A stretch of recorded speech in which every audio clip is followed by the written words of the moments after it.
spent my whole damn life in the city. Anywhere I go, DC's coming with me. I spent my whole damn life in the city. I can go for broke, but the capital is in me. I spent my whole damn life in the city. Anywhere I go, DC's coming with me. I spent my whole damn life in the city. I can go for broke, but the capital is in me.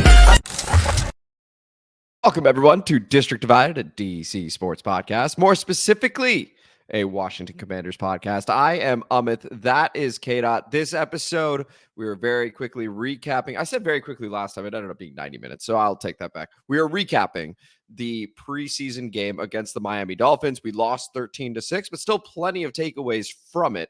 So we're going to get into that, and then we got the comment mailbag as we always do. So before we begin this episode, if you could please like the video, subscribe to the channel, hit the notification bell, comment as you always do, and K-Dot. I'm a little wired. You can see I'm like rocking back and forth right now. I can't even help it. Should probably not be the guy to say share this shit this time. So let's go to a good old oldie. Hey, share this. Don't hesitate. From anywhere you are, it's never too late. Like A-train lines that need to be blown. You need to spread the word and make it be known. District Divided. Share this shit. Share it. Share it. We greatly appreciate like that. 8 train lines that need to be blown. You need to share the shit. I love that part. Of course you would. Of course you would. Flow. You created a monster, by the way. The flow is so nice. The flow is good, though. I will admit, objectively, the flow is incredible. Well, let's go ahead and talk about this game, K-Dot. Let's go ahead and talk about this game. Right, Second preseason game. The Dolphins win the game, but of course, the result itself doesn't mean jack shit for the actual regular season. So we're going to go ahead and talk about the takeaways from it. Let's go ahead and start with, I want to start with Jayden Daniels, but man, oh man, Riley Patterson has me feeling some type of way, man. He went 2 of 4. I don't think the kicker is the week 1 kicker is on the team right now. If he is, Riley needs to get his ass going real quick, because it is each time he trots out, I'm like, oh my God. It's just not good. It's just not good. K-Dot, Riley Patterson, your thoughts real quick, and then we'll get to the better stuff. I think I've said every week since McManus has left, other than being kind of liking Ahmed Rizahmed just to like him. Yeah. The kicker's not on the team. Lord. Just, I can't stress that enough. These weren't close misses. You got one job. Look, it's man, but it's kicker. Like, that's the thing is, like, you I know a lot of people like to say, like, it almost speaks to, like, organizational dysfunction, you not having a good kicker, but I'm saying, right, look around the league, I always thought the kickers, for the most part, unless you had, like, one of the true surefire ones, you're basically just trying to find guys that might be on a nice little hot streak, and then you cut them and try to find somebody else who's on a nice little hot streak. Unless you have somebody that's just a stud from the get-go that you can, like, kind of keep and develop. But I feel like those dudes truly, like, at least even stay with one team for any long period of time are few and far between, because once you have it, you're like, oh, I don't have to be scared when he goes and fucking kicks the ball. So you right now, we very much are. And so I only begin with Riley Patterson to let you guys know I'm officially on Kicker Watch. So I will be looking around the league, looking at stats from preseason games to let you know who we should look out for to see who our kicker could be. Because as of right now, it is not Riley Patterson. Could something change? Sure. And it would be great if it did, honestly. Then we've already got it in-house. But as of right now, no chance. When's the last time we had a kicker you weren't worried about? Wasn't worried about? Not like this. Like, this is the most worried I've ever been. No, just but like, gave you confidence. Gave me confidence? Dude, well, okay, Dustin Hopkins for a little bit there. Okay. A little bit. Yeah. It was an earnest question. It wasn't like a gotcha. Yeah, probably a little bit. I don't know. Joyce, I was all right. But this is bad. No, that's terrible. But, like, I remember, like, Graham yes became Graham Gooden absolutely no. And then he went on to have a good career otherwise. And that does happen. They mentioned it on the broadcast with David Akers. They were saying, hey, David Akers, he was here as a rookie, and then all of a sudden goes on to have the career. I get that. I do. But this is, anyway, we're going to be on Kicker Watch. Let's go ahead and talk about the quarterback, though. So Jayden Daniels, of course, starts the game. Second game he has started, goes 10 of 12 passing. And it's different this time, right, K-Dot? So, like, Last time it was just one series. It was 2 of 3. It was 45 yards. You have the 3-yard rushing touchdown. And it's like, that could not have gone any better, quite honestly. And this was different. This was a lot of short passes. This was no huddle. He had a couple possessions where he got to do this. And he did march us down the field, which was nice. A few quick outs. He had one shot over the middle, intermediate. So it was different. It was a different sort of portfolio that he showed this time around. K-Dot, what did you make of Jayden's performance? The progress continues, man. You're still seeing things that you're like, okay, you build off of that. All right, man, good things. It looks like he's learning, right? So like, ball placement's still incredible.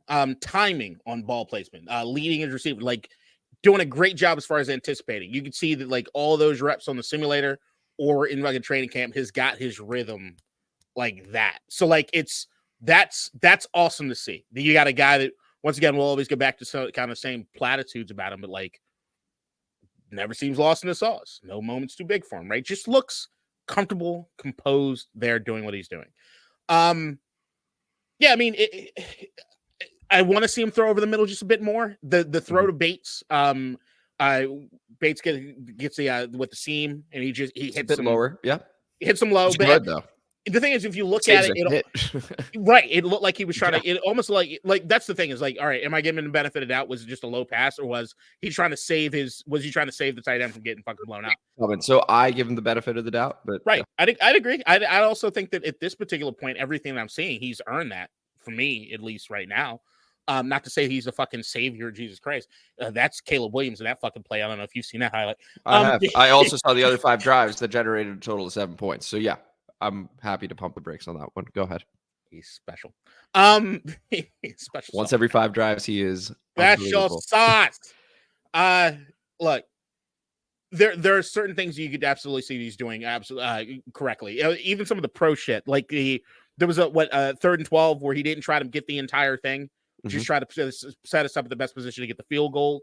The 3rd and 6, the throwaway.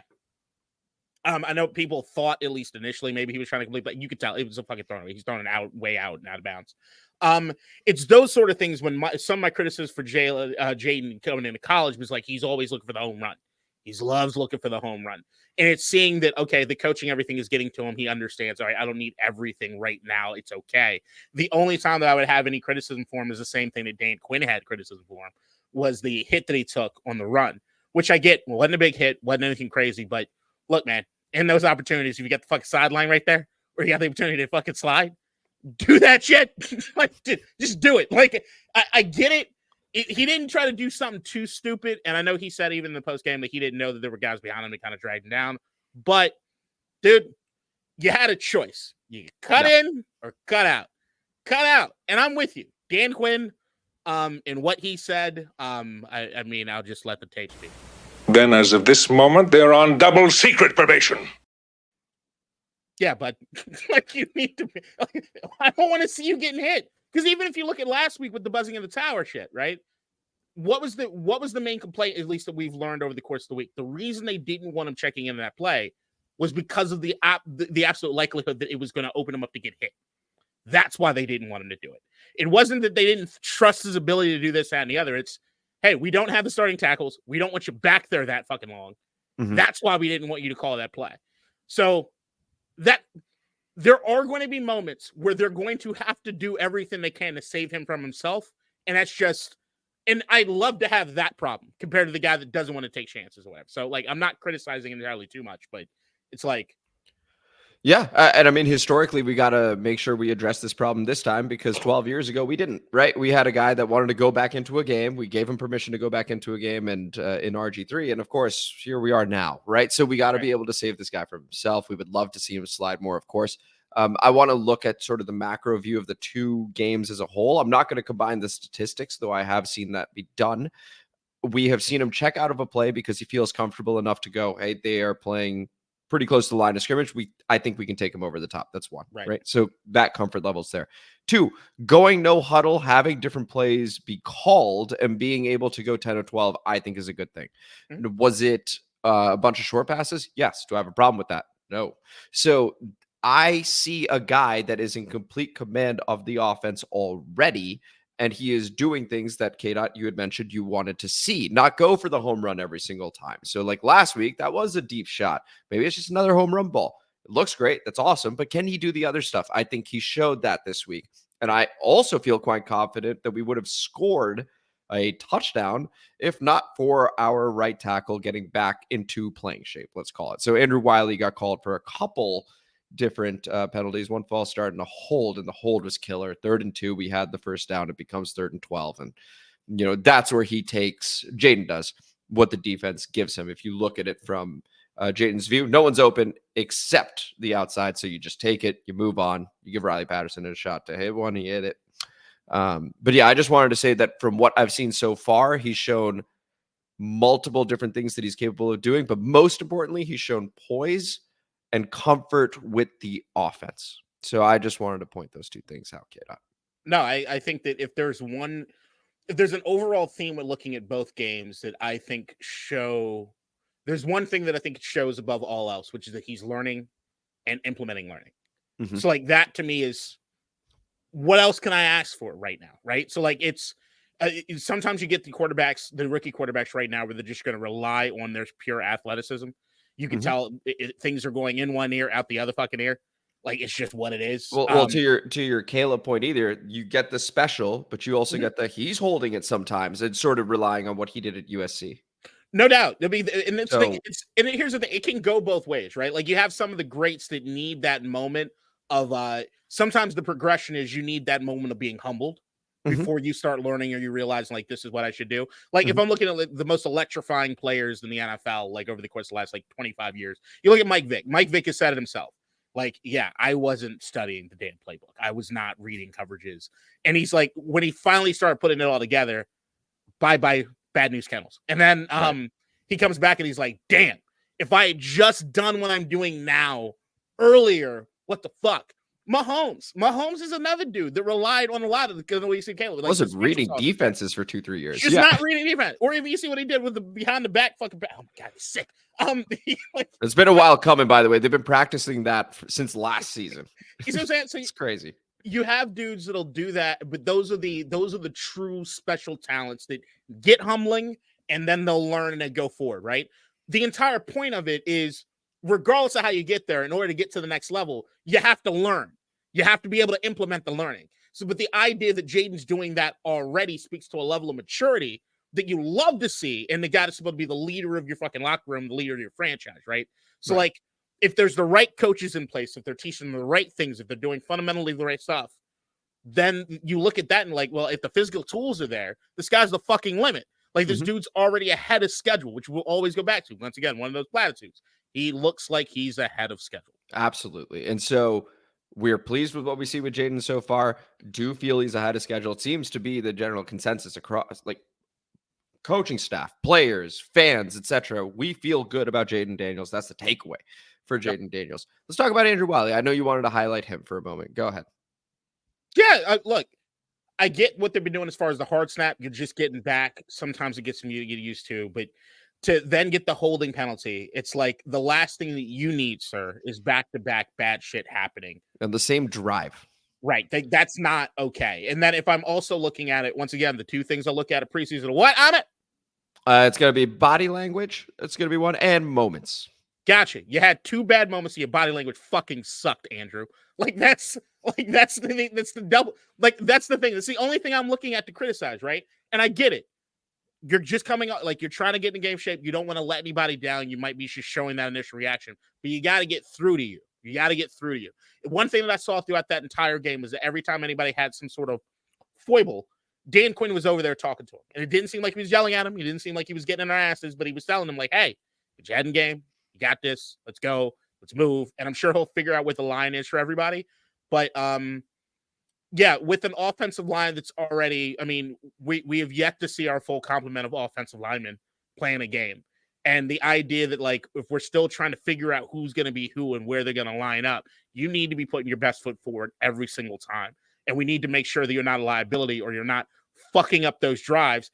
As you said, there's a good likelihood there are some points to come on the so you can't be doing that, man. You just can't. You can't do that. Right. And I do think it's one of those things where it's like, okay, it was your first game action in quite some time. You got the joint practice. So you get the benefit of the doubt as well. I know that Andrew Wylie had some not so good moments last season. Does it mean that's who he is? No.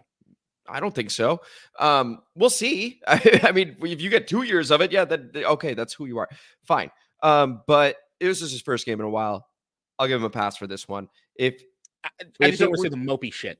Yes. And so that's where you get into the body language, right? Like, so you want to make sure that you have more positive responses. How do you respond? That's the thing I'll say over and over and over again. So how do you respond to that stuff? Andrew Wylie, believe in you, bud. So let's go ahead and see how he progresses. Sorry. All good. Brian Robinson. My mouse up. It was right over. Brian Robinson was running the hell out of that football, though. I wanted to just say that. What do you think of Brian Robinson, man? Yeah.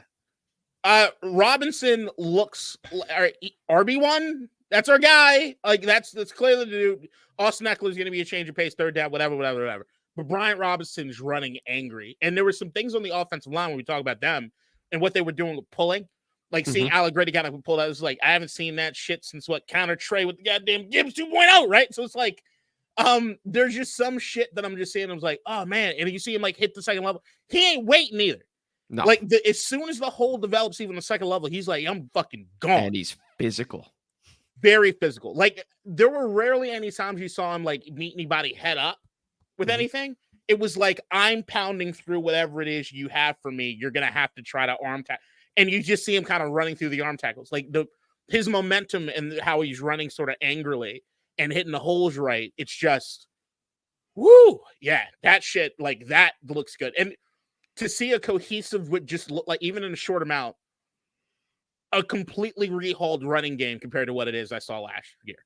And I was super uber critical of even in the short amount of time that we did run last year. It was some of the worst goddamn shit I've ever seen in my life. Just completely telegraphed the entire way through. But to see how everybody kind of chipped in, even John Bates had a hell of a block on one of the runs. Like, it's just, I like seeing that sort of physicality, and I'm loving the idea. Like, one of the guys we kept circling this entire offseason is a dude that made us extremely excited he was here with us is Anthony Lynn.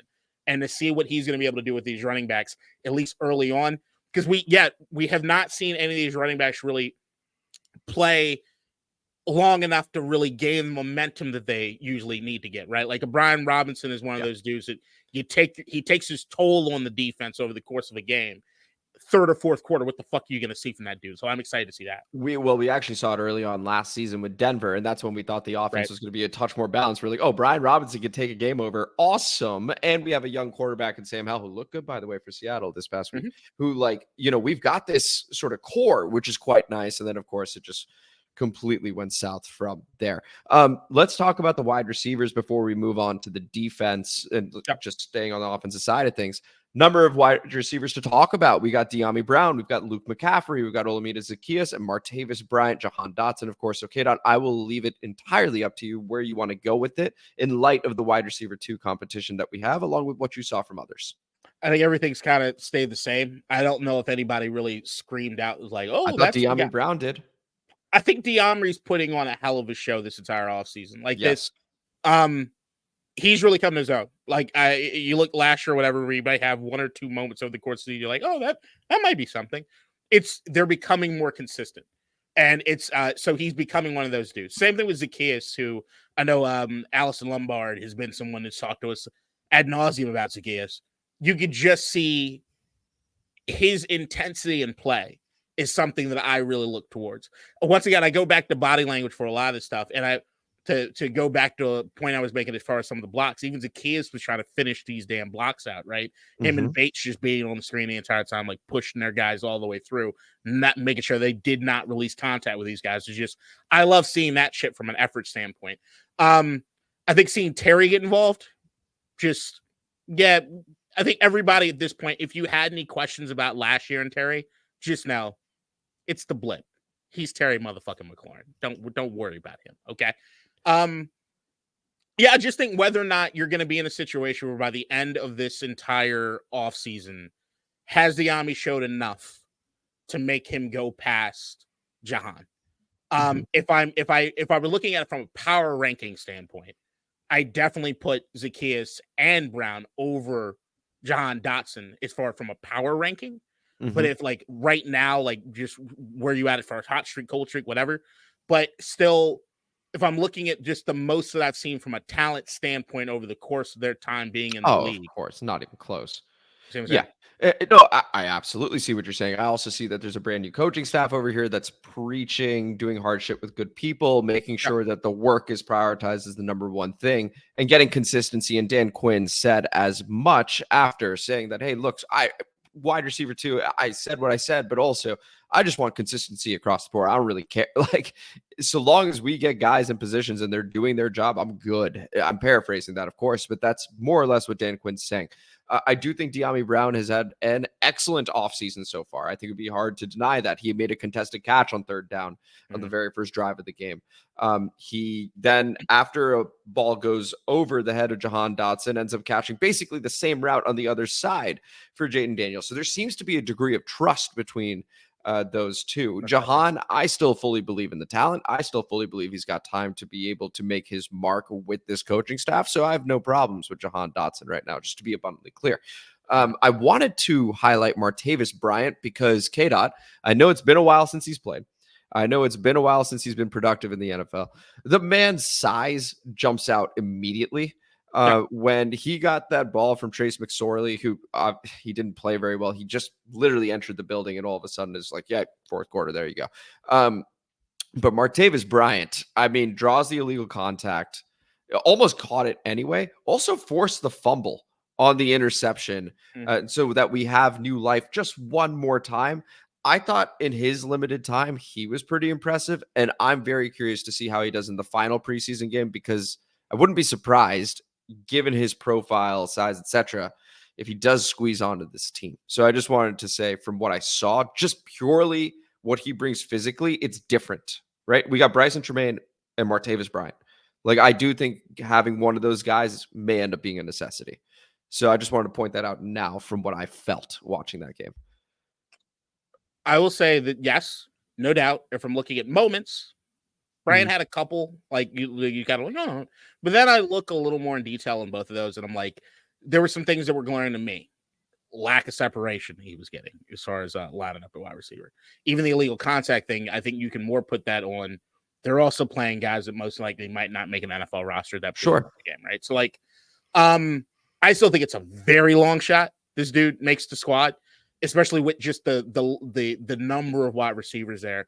And if I'm looking towards another position, it's becoming one that I'm like, this is getting really interesting. Is tight end. So like it depending on what it is they're going to do offensively.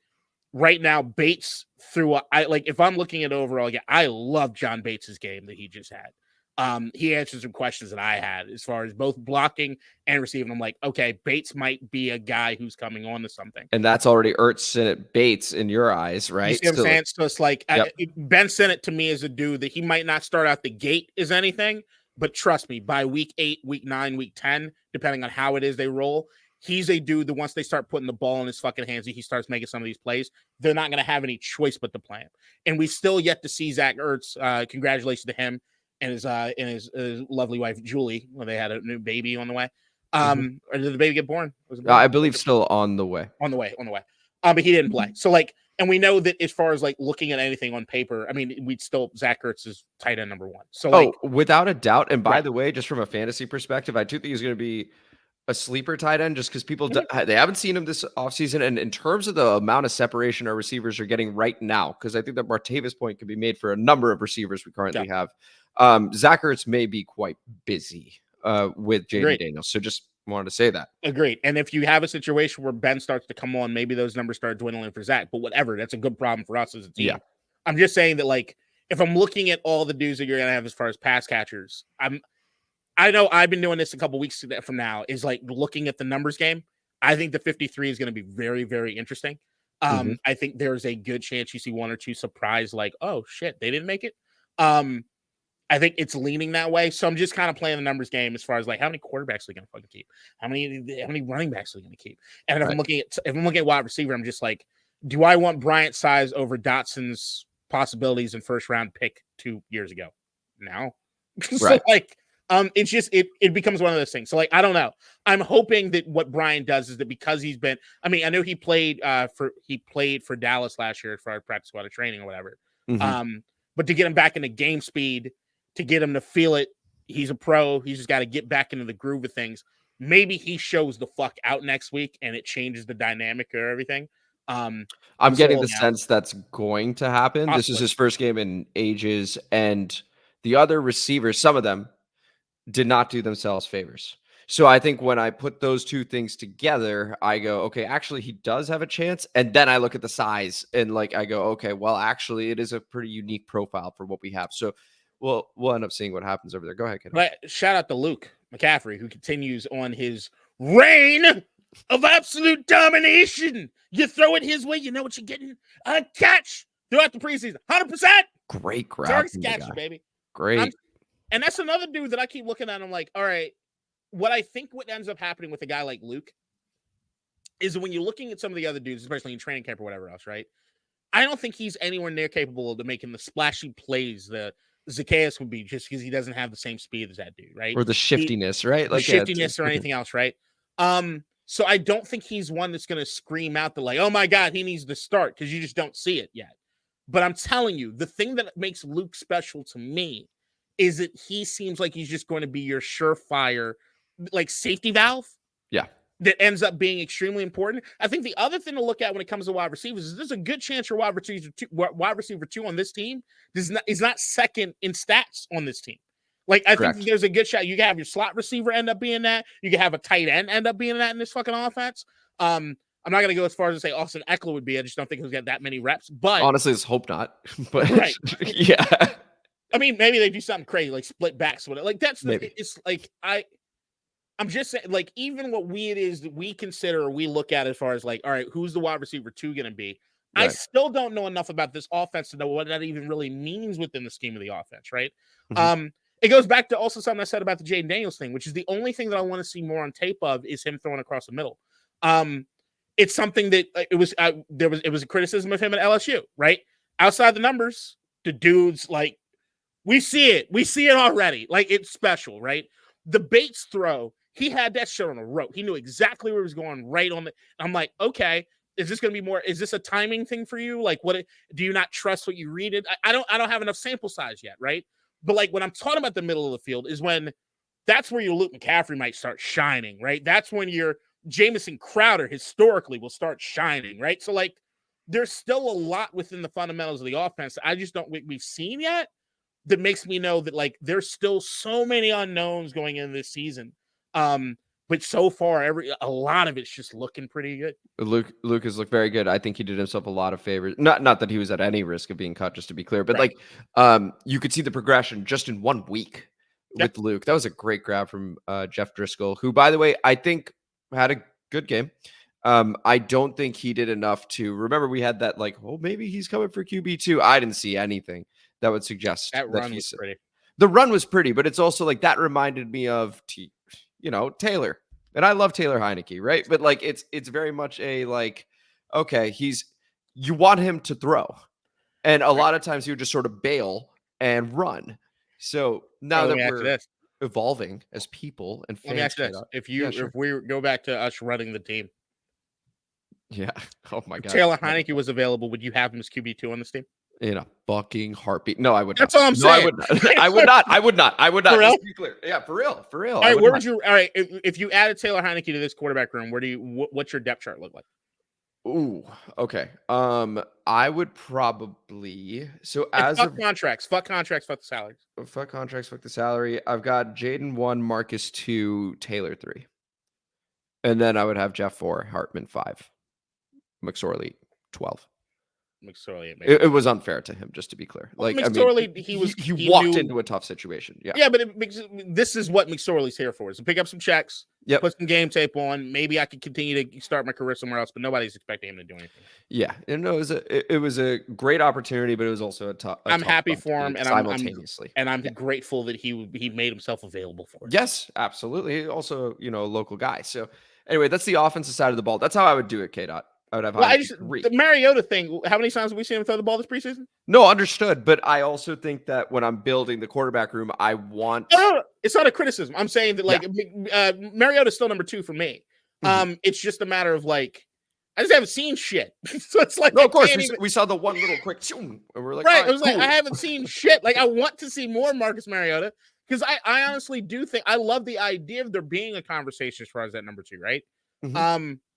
Right now, I just don't. I think that Mariota is just, as far as who he is in the locker room, number 1, who he is historically. Even though, trust me, there's some god awful tape in the last 2 years on him. Regardless, there is, yeah. It's not like Driscoll. I mean, Driscoll's not some rookie. He's 2 years old. So like, I still have Mariota over. I wish he could play more, just so I could really see what the fuck is there. Yeah. Oh, I mean, of course. And I think we will probably, I would imagine, assuming he's okay, be able to play next week. And I think we'd see him a lot. I also don't know that we're going to see Jayden next week. I would imagine not. I hope not. Yeah. Because I've seen, in my opinion, K-Dot, enough. Like, I've seen enough to go, okay, this guy is clearly our starter. Like, I'm happy with it. I'm good with the way he plays, etc. So let's just go ahead and move on. And speaking of moving on, why don't we go ahead and flip the switch and talk about the defense specifically? So, K-Dot, there were a few people that stood out for you. One of the first things, let's go negative first, just to begin with. The corners. Boy, oh boy. We've got issues across the board. And again, we go back to Dan Quinn's comments about putting people on an island, seeing what you're able to do, what you're not able to do. What it looks like we're currently not able to do is guard one-on-one, which like is pretty important for being able to do that. That does not speak to the depth, just to be clear. I think Chicozy on Asiama actually had a pretty nice day. I think there were some guys that actually had a really nice day. But when I look at St. Juste, this time was the one that got beat, right, for a score. Then Michael Davis, when he came on, initially was playing zone, then he was playing man. All of a sudden, he got beat on the same play twice. Once was completed, the other was not. What was frustrating was the first play, he goes, okay, my bad. He pats his chest, goes, my fault. And then the very next play, it was the very same thing, and he got beat with it. So the corner position, and this isn't even an Emmanuel Forbes commentary because I had zero complaints of it. Yeah, exactly. He did fine. So now we're looking at the other corners. And so that is definitely, from putting them in those uncomfortable positions, an issue. Let's see how they end up getting used in the regular season. But the corners were scary, K-Dot. I just wanted to point that out to begin with. I think that every time we talk about cornerback this entire offseason, I think everybody's been, when we say corner, I think everyone's mind just says Forbes. We're talking about Forbes. Like, right. And it's not. No, that's not the case. And exactly what you said as far as what Dan Quinn was talking about, as far as putting guys on the islands and just seeing what it is they're capable of doing one-on-one with stuff. I think you saw that a lot. Now, I haven't gone back and I have a look at the All-22, so I'm not entirely sure what the responsibilities were defensively. Sure. Even if I get the All-22, I'm not sure exactly what the responsibilities were defensively. That being said, there are certain fundamental things I even saw with the St. Juste getting beat particularly. You play press man, you don't get your hands on him. Weird.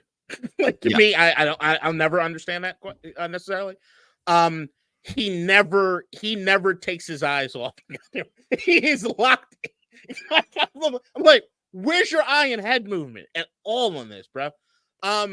Like that to me is something that, like, look, I ain't no coach. I ain't no big X's and O's guy. I ain't getting paid to do this shit. I just watch TV, and I could see there's some coaching opportunities here. And I don't know what that is. Once again, I go back to the same thing every time we talk about the Emmanuel Forbes conversation or the cornerback. When we talked about Forbes, you can extrapolate what we say about Forbes to the rest of the secondary, right? Which is that when I go back to my French class analogy, they all took the same goddamn French class last year. Okay, it was bad. It was bad. There is something that is giving me a little bit of hope, though. But I don't want to step on it if we got some more negatives that we want to get through. No. Go ahead. Please do. The safeties look good. They look very good. I was going to get to that next, actually. The safeties look good. I want to shout out Tyler Owens one more time. Also, by the way, undrafted free agent, saved a touchdown. Free safety, strong safety, dime linebacker. He played his ass off regardless of where they lined him up, and they lined him up in plenty of different spots that I could see. Didn't look at the All-22, but I was like, where they got him now? Some people just stand out. Also, shout out what I thought was a horseshit call on Dominique Hampton getting a pass interference. I thought he played it so well. And overall, I thought he had a nice game too. So, like, to your point on the safeties, I like them.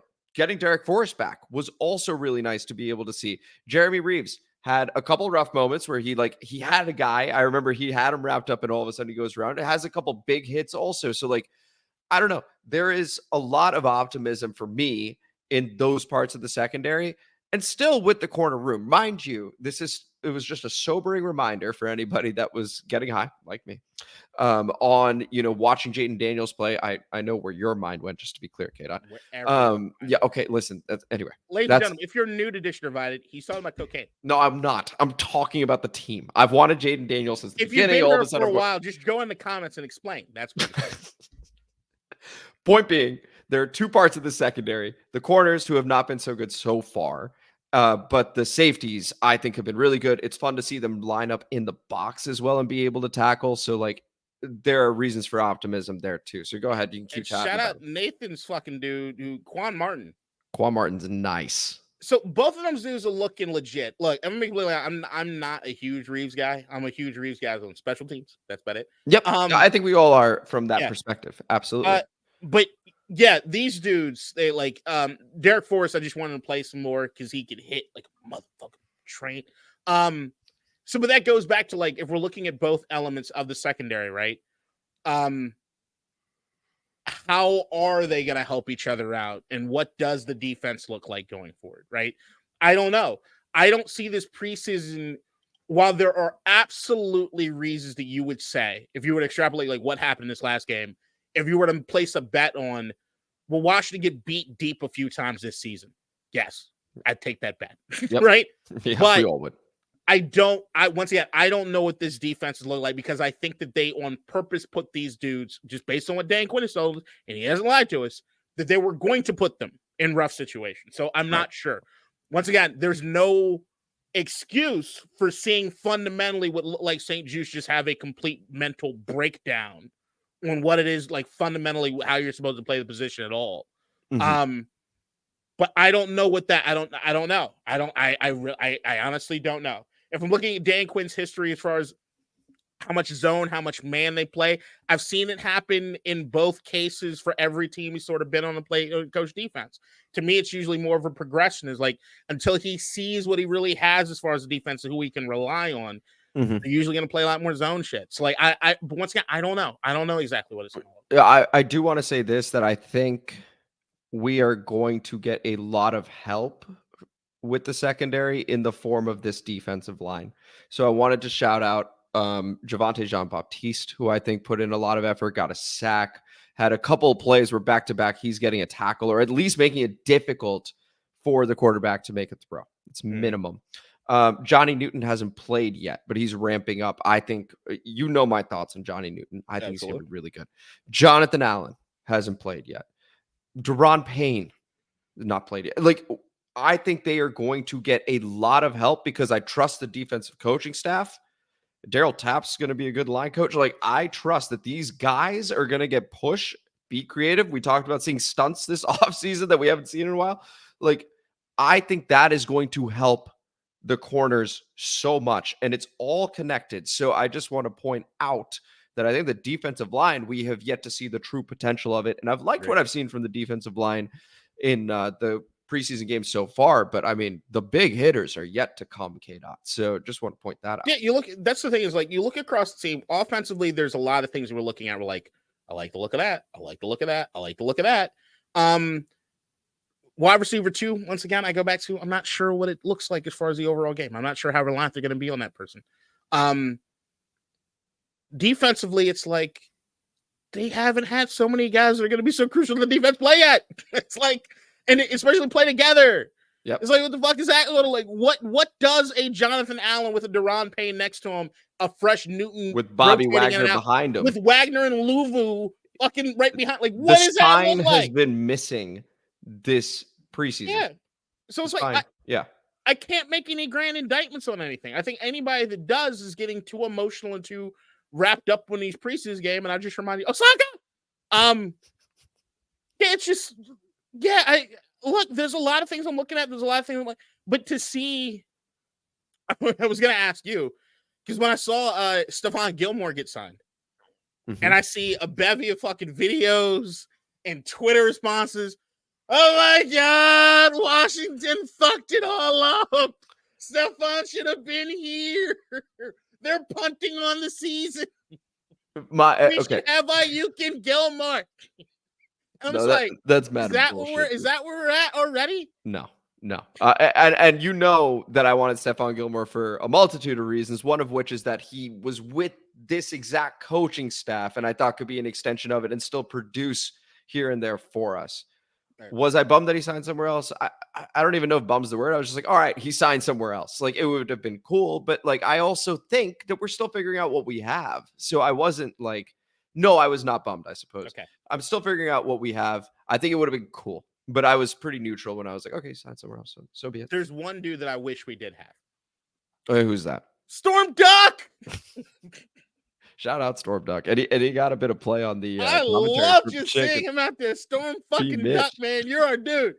We love you, bro. Yeah, hey, K-Dot was on you early, man. K-Dot was on you real early. He's like, give me Storm Duck. I think we drafted him, right? In our mock draft. Yeah, we have to link that to Storm Duck. Hey, we wanted you. We're upset that we forgot to. It's one or the other. I don't know, but I remember. No, I think we picked him. We did. Okay, we better. Yeah, because you were like, I got a secret guy that I really want. And I think we did it with our very last pick. So instead of Jean-Baptiste, we'd have Storm Duck. Right? Future Hall of Famer, no doubt. Of course.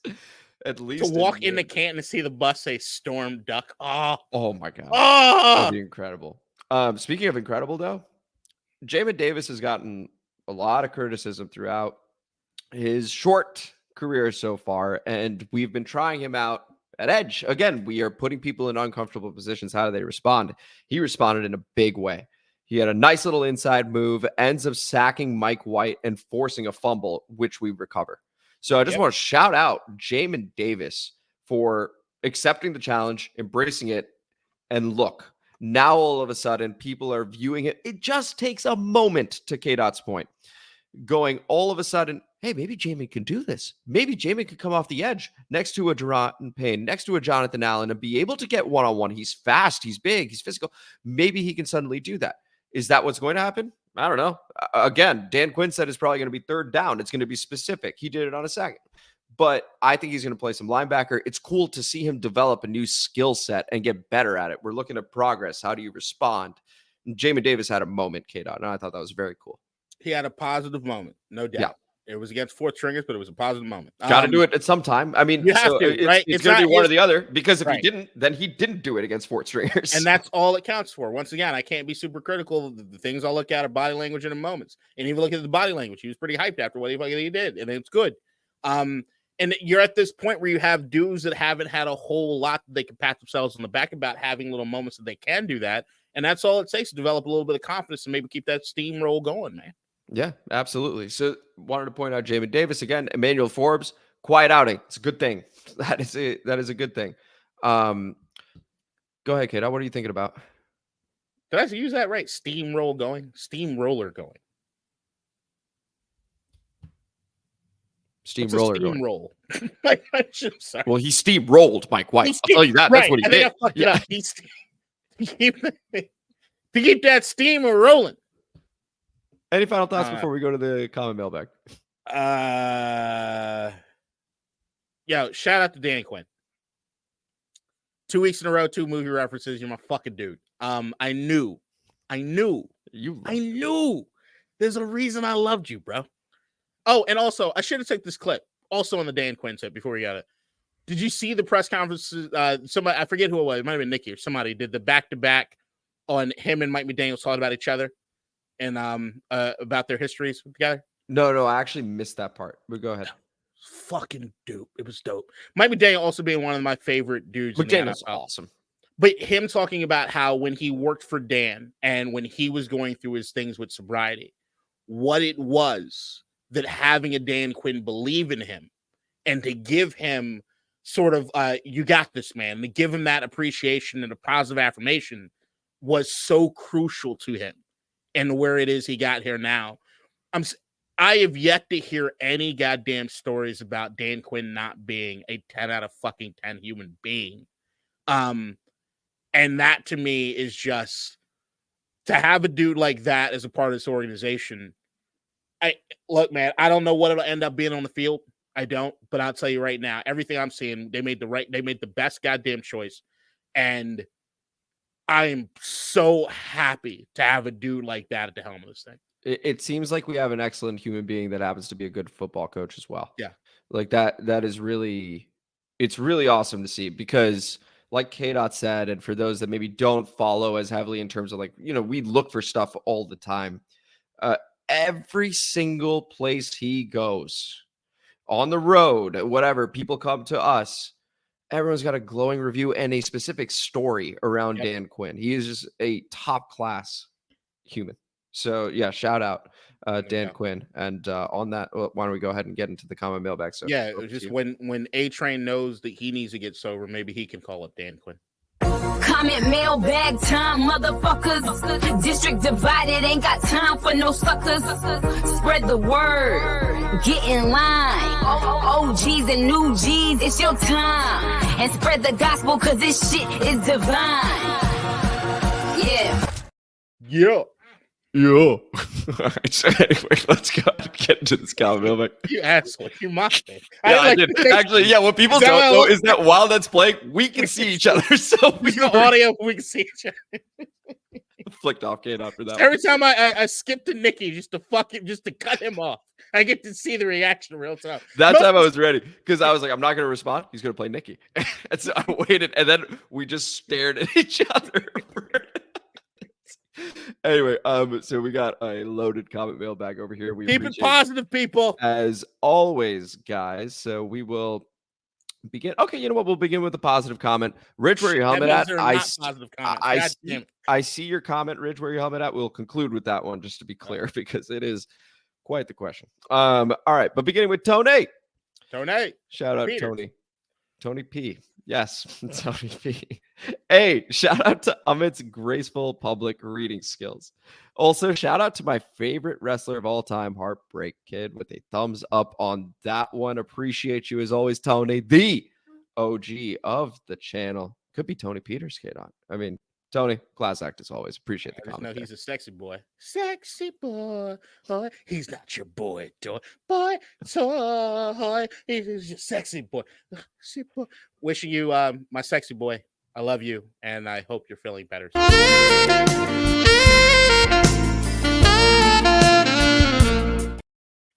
Speaking of Tony Peters, we go over to Anthony B27. Shout out. Shame about Tony Peters. He was a great safety. His career was cut too short. Now, these days, we don't read replies, but I will read this one from Tony, who goes, I am not Tony Peters, I swear.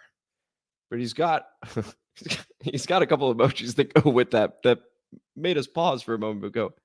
Is that Tony Peters? Just like A-Train, a denial is nothing but a confirmation.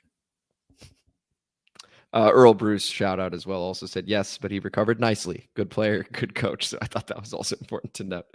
So appreciate the comment there. There's no hope for you, A-Train. Okay, all right. We go over to Big Papa Grizzly. Shout out Big Papa Grizzly. Big Papa! Who does end up with some post-game comments, which we'll get to at the end of this. But first begins with Sam Hartman, the practice squad playboy. Now you know why your girl ain't in the stands. Damn right. Big Papa Grizzly. Boy, your man! Big Papa Grizzly, something else, man. We go over shout out. We go over to Coach Lombard. Shout out. So it's now Coach Lombard. So shout out Coach New G Lombard. It's not just me throwing shade because I'm a troll. I'm doing it because 3 first-round picks disappointing expectations in camp is newsworthy. To give your team some love, there are 7 guys who are under the radar and could be situationally brilliant. Okay. Are they all Eagles? Former Eagles? Sorry. First one isn't. C-Rod, Chris Rodriguez, is getting a lot of shade, but Brian Robinson and Eckler's field vision was lacking on the Jets tape. And if there's one thing C-Rod is good at, it's field vision. I have been saying great things about Olamide Zaccheaus since day one. Okay, there's a former Eagle. He was that guy in Philly. Dyami, you don't want him starting games, but as a role player, that deep speed is dangerous, especially with Jayden Daniels at quarterback. Those deep balls to the boundary are all over his LSU tape. And role players don't need route trees, so it could be easier for Dyami Brown to be able to go out there and just do 1 to 2, a handful of routes. Cole Turner can block. Cliff loves 12 personnel. And if Ertz and the Senator, can be more free in the formation, matchups can be optimized. KJ Henry and Andre Jones Jr., who recovered fumble, both have nice college tape. You don't want either dude starting, but situationally, things could get interesting. Last one, Defo, Dark Forest. Dude gets stacked faster than IHOP pancakes, so you don't want him deeper than the deepest, but that hit stick, it reminds me of Sean Taylor, and I know how special he is in the DMV. I'm a scary judge of talent. That's all these comments are. Hashtag share this shit. And that's over from Coach Lombard. K. Your reaction to those names? Coach, I appreciate the positivity. I'd also say, as a scary judge of talent, I'm wondering if it feels to me that you're really stuck on college. Like, do you see progression of players? Do you see them getting better over time? Or do you think that you are who you are? I don't love that philosophy, Coach, in the sense of like you are what you are. I'd like to think that people can get better. Like the B-Rob Eckler, I have to go back to the Jets tape. I just didn't think they did a lot of it, but everything I saw looked fairly positive for me, running back wise. Mm-hmm. And I'm sorry, but like if I'm looking at B-Rob specifically in this game, I thought he showed hell of a vision. I don't know what's wrong with my words. Hell-a-vision. Hell-a-vision. Hell-a-vision. Thank you. No problem. Teammates. Especially like the second level and stuff. Like it looked as though he was extremely decisive in everything that he was doing. So like I get criticism for a lot of these guys. To me, it's like, and maybe it's true. Maybe we'll look back on all this stuff and be like, hey, these guys did not progress. This is where they are. They never really got past that particular point. But I look at like, I don't think the coaching staff for this team has done a good job in the last few years of really teaching people properly. And I think that this group right here, this is why I love them. They feel as though they're the right teachers of this, right? Like it goes back to like, you look at even the Shanahan era, those guys might have not been the best teachers just yet. They communicated really well, but they didn't have enough presence in the league to know how to be necessarily the best teachers to certain players. That's why you see like certain guys that were more, you had like your Logan Paulson, somebody who really wanted to be around them to like learn more. Even your Jay Grudens, he'd have like one or two people that maybe he talked to, but that's about it. I look at Joe Gibbs's coaching staff was full of guys that love teaching, right? Right. I just think it's been few and far between. So that's where I go to. Is like I'm not trying to be overly anything, even though as an Eagles fan, Coach, you are always going to be a little bit in my crosshairs. There's just no getting around it. I mean, it is what it is. Well, there are a couple more from Coach. So let's go ahead and get to those. So here's the next one. Love the comments, Coach. If TQ wants Witt to run a real NFL defense, neither Benjamin St. Juste nor Forbes can get starting snaps. Seriously, cornerback 4 and cornerback 5. Jesus Christ. There's one more. Marcus Mariota is a good dude and a glue guy, but he cannot play competitive football. What is Driscoll sucks. It doesn't matter. What the fuck? If Jayden Daniels can't play, your season is screwed. And those are the other two comments from Coach Lombard. So I thought it was important to add those in.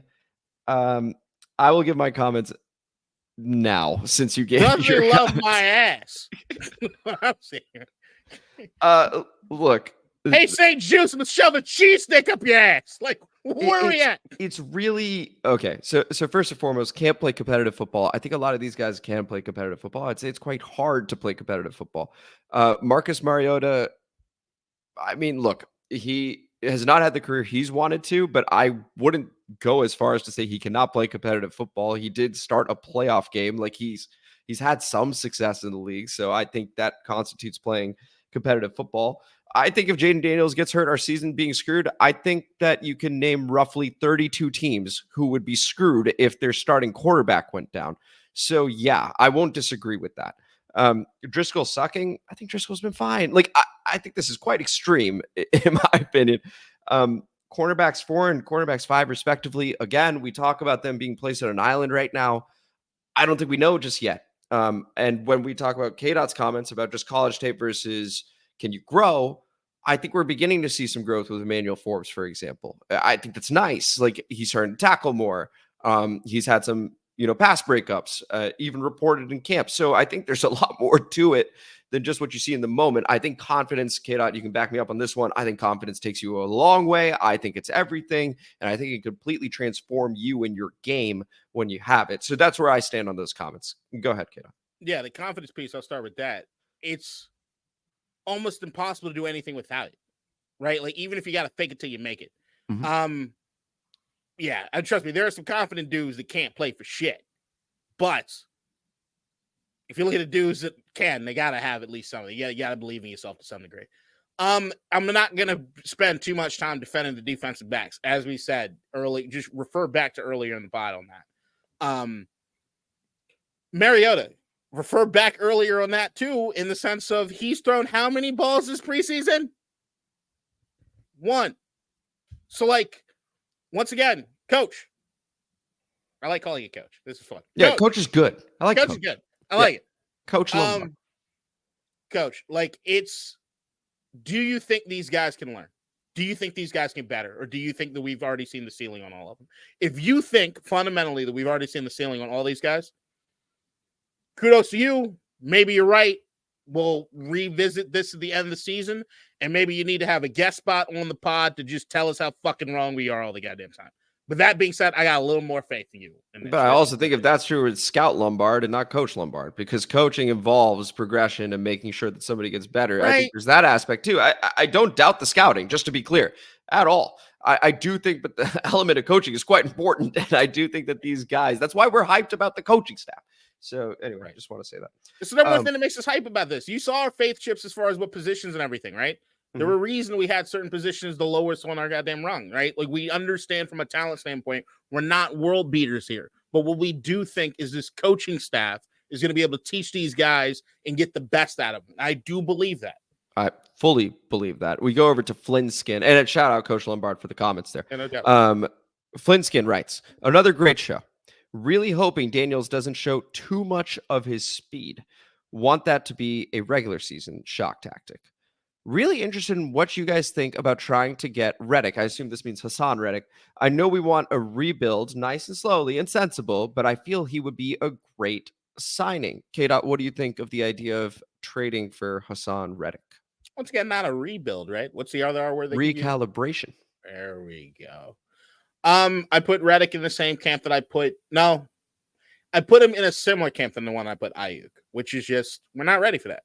I'd also look as far as the defensive players that we have right now. You see a lot of dudes that have not made a name for themselves in the league just yet.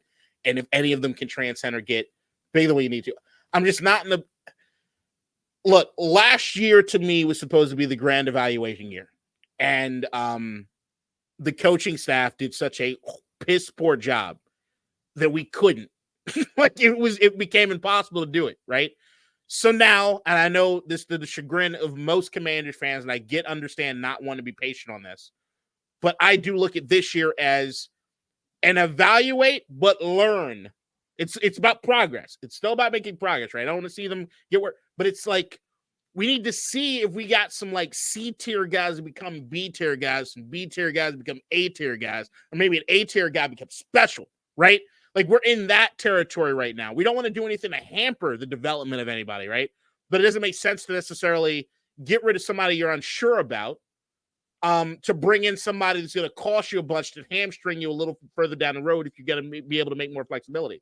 We got a lot of salary cap space. It's going to remain be there next year. And that's where, like, if come next year, people are more critical of, there's a hole there.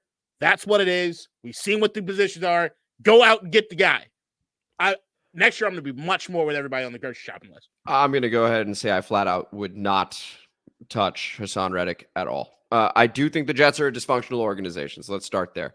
However, this situation is weird even for a dysfunctional organization. Trading for a guy, there seemed to have been some conversation, and someone reneged on somebody, but no one's talking. So for me, that is looking bad on both parties. That's both the Jets and Hassan Reddick. So I would not touch this at all. I'm not investing money in that position unless I absolutely know I can get a deal done. And right now, from the outside looking in, I don't know that I can get a deal done. So I'm not trading for a guy for the second time in an offseason when he hasn't signed with the first team in the Eagles, the second team in the Jets, and all of a sudden he's signing with us. Like, I don't want any of that. That's where I'm at. He signed a contract in 2022 with Philly. I heard he wanted more money because I just actually went through this conversation with somebody. Is that he is, I think, he's top 5, if not top 2 in the league in sacks. Over The course of production is incredible. But his pay is like maybe top 20 per year. So it's like, I want more and I want a long-term contract. So Philadelphia is like, fuck this, trade him. And he goes, and you'd think that there'd be some sort of language on a contract or whatever. That's why they recoup whatever it is they got, right? So I don't, as you said, there's more to it than this. It's a bizarre situation to say the least. It's just, I look at Reddick's situation. I'm like, if you wanted out of Philly because you want to get more money and nobody's giving you more money, you don't really have a lot of leverage with the CBA, but I don't know. Usually I'm going to. Why did the Jets trade? Like some conversation had to have occurred for the Jets to be able to. You'd think so. Or the Jets and the Eagles lied to each other. Something happened, and for that reason, with our vibes being what they are, we talked about it with Ayuk as well. Like I would do it for Ayuk, but over time it was like, hey, a little less, a little less, a little less. I've seen more than enough for that situation to go, nah, I'm fine. Let's see what we got in Dorrance Armstrong, Cleveland Farrell, Dante Fowler Jr., Javonte John Baptiste, maybe potentially. So I would rather he wants to get paid. Like I think it's that simple. I think you pay. It's same thing with Ayuk. I don't think it was like I've seen some things that got messy as far as the Jayden. No, it's different with Ayuk. By the way, it is different. It's completely different with Ayuk. This Hassan Reddick thing is crazy. Hey, the fucker. Sure, that's it. Sure, but it's still bizarre nonetheless. Because I'm sure they've trotted something out, and he's like, "No." You would think. Anyway, that could maybe be a conversation for another time. There's some weird. It's weird. Minimum. We can agree on that. We go over to Big Papa Grizzly. Post-game thoughts. Jayden Daniels is solidifying his spot at the top of Mount Hypemore. This young man, I like that, Mount Hypemore. This young man wants to play and win so badly. It's the kind of want to that can remind this fan base of a long touchdown run by Taylor Heineke against Atlanta. Brian Robinson Jr. is RB1 and is about to show the NFL how valuable running backs really are. All the other questions we had remain unanswered. Not that we thought they would get resolved in 1 week. One final game note. Find a fucking kicker. Hashtag share this shit. That's how we led the show. Find a kicker, man. And that's how it concludes with Big Papa Grizzly, though we do, of course, have Rich Wear Your Helmet at in just a moment. But K-Dot, your reaction to that comment from Big Papa. Big Papa, no notes. He's good, man. No notes. I love the comments. Hold on. I haven't Yeah. unchecked that I haven't responded. Need to make sure Jess Santos is not missing anywhere. No, in fact. Okay. Oh, yeah. You know what? There are two more comments before we get to Ridge Wear Your Helmet out. Shit. Big Papa Grizzly can't spell McManus without anus. That's one. And the other. Not your best work. And the other. Let's see. Okay, here we go. Here's the other one. From Coach Lombard. Shout out. I'm detransitioning. Okay. Text sucks because you assume a negative tone because I'm an Eagles fan. Okay, so now we're getting this aspect of it. Jamin Davis being C tier with zero experience is impressive. I hate him off ball. If he has to play off ball, he's not making my 53. There are low effort guys, low motivation guys, and there are low skill guys. I was a coach for years in addition to working as a scout. Here's the coach aspect. I cut low effort guys immediately. I move low skill guys to other positions, and I do literal Tony Robbins shit for my low motivation guys. I question Dotson's and Forbes' heart. I question their effort. As soon as you put hands on Han, he gives up on his routes. You beat Forbes once or twice, and you steal his soul. K-Dot said it. It's about body language and moments. To me, Jahan and Forbes' body language and moments are absolute dog shit. Fuck wide receiver 5 and cornerback 5. I'd cut both of those bitches immediately. Now, that seems a touch more on the negative tone that initially wasn't. K-Dot, go ahead. Yeah, we think the text is negative because you end shit like that. Like, what the fuck? And yes, you're right. As an Eagles fan, I don't give a text or you said it to my face with a smile on your face, coach. I'd still take it with a goddamn grain of salt. I don't trust you, Eagles fans. I can't. It ain't in me. Okay? It just ain't in me. There you go. It's God dang. It's hurtful. Sons of bitches. It's hurtful. Look, we talked about it here on the pod with Forbes. His confidence was shot to shit last year. But I'm sorry. Look back at the tape and figure out how many situations did they put him in anything to try to strive or do better, as much as they left him out there lonely the entire fucking season. And when he got beat, I didn't see anybody try to hype him up. And look, you can look across the entire landscape of the fucking roster and see everybody by the end of it was checked the fuck out. I'm seeing better body language through training camp photos, through everything I'm seeing as far as any video in any of the games, all this shit. I've called out the 1 or 2 times that I've seen any body language be not necessarily great. Andrew Wylie, pick your goddamn head up and let's go. Beyond that, I'm just so hypercritical for these guys that have not been around too long to say that this is just who they are for the sake of who they are. I think that you can coach almost every aspect of something that's a little bit better. These dudes all got drafted, which means they don't suck. They got something physicality-wise, man. Yeah, I completely agree. No further comment other than what you said, K-Dot. Do you know who Uchenna Nwosu is? Say the name again? Uchenna Nwosu. No. He's a linebacker for Seattle. He makes just as much as Hassan Reddick. Just want to prove a point. Okay. Well, now the name sounds familiar because I believe I've heard the name on Fox broadcasts, but I'm often too depressed after a Commanders game to fully pay attention after something like that. Oh, okay. Well, yeah, Uchenna Nwosu. Yeah, actually, now it is ringing a bell. Yeah. The top 8 linebackers in the league all make $20 million and above. He's at 15. Hey, the man. I would be shocked if he wasn't offered. I'm getting into afterthought energy. Let's conclude with Ridge. Wear your helmet at. Here's the final one. Final comment. And Jess Anto, if I somehow missed your comment, I unchecked the thing and I got a couple new comments. Your apology is on the way, Jess. I apologize. Ridge, wear your helmet at writes. If you are 5 inches in to Madison Beer, but Jayden Daniels is 5 inches into you moving forward or backwards? That's the comment from Ridge, wear your helmet at. End the question. Where my mind just went is so wrong. It's in the comment mailbag. If I'm 5 inches into Madison Bear, Correct. It means I'm using a body part that you don't think I'm using. Probably arm.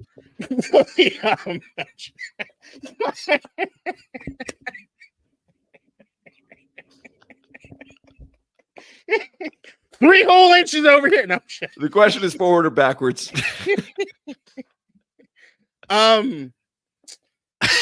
Yeah, I'm going forward. If it was Sam Hartman, which you didn't ask, it might be a little different. To answer your question, I would go forwards and I'd find a way. This was a show. This was District Divided. I mean, what do you think? Jayden is probably another like 7 to 8. DC Sports Podcast, more specifically, a Washington Commanders podcast. Thank you guys for listening to. I'm sore already. This episode. I'm Amit. That is K-Dot. We will be back Friday, 2 p.m. But before that happens, if you could please like this video, subscribe to the channel. Feel free to answer that question from Rich, wear your helmet at. Comment as you always do, hit the notification bell, etc. I'm out of order now, out of sorts. K-Dot, just go ahead. Be a professional. And share this shit and always buzz the motherfucking town. Bye. Buzz the tower. Bye. In DC, we're just hoping that you listen.